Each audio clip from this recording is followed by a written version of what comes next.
حضرت معاویہ بن حکم رضی اللہ تعالیٰ عنہ کہتے ہیں میں نے حضور کی مسجد شریف میں نماز پڑھی تو ایک شخص کو نا چھینک آئی، یہ بھی بخاری مسلم میں موجود، تو میں نے نماز میں کہہ دیا یرحمک اللہ، یہ چھینک آنے کا جواب ہوتا ہے، میں نے یہ نماز میں کہہ دیا تو اب بہت سارے لوگ مجھے گھورنے لگ گئے، کچھ نے اپنے ہاتھ بھی مارے زانوں پر کہ یہ کیا کر رہے ہو، نماز میں بول رہے ہو۔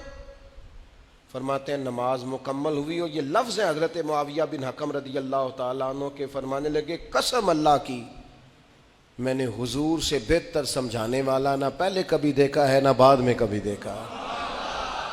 فرماتے ہیں نہ حضور نے مجھے مارا نہ ڈانٹا، بلکہ جس طرح ایک بچے کو گویا ٹریٹ کیا جاتا ہے، سمجھایا جاتا ہے،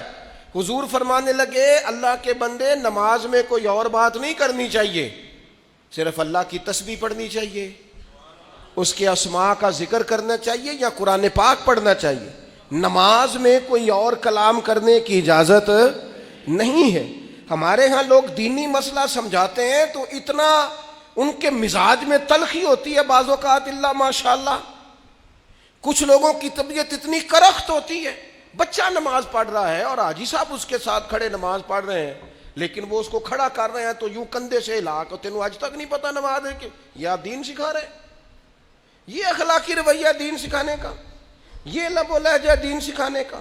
قطعاً ایسا کوئی کام نہ کریں۔ میں تو یہ مدارس کے اساتذہ سے بھی کہتا رہتا ہوں، میں کہتا ہوں نبی پاک نے کبھی کسی کو نہیں مارا، آپ بچوں کو ڈانٹیں کریں کچھ، لیکن وہ رویہ آپ اختیار نہ کریں جس کی دین اجازت نہیں دیتا۔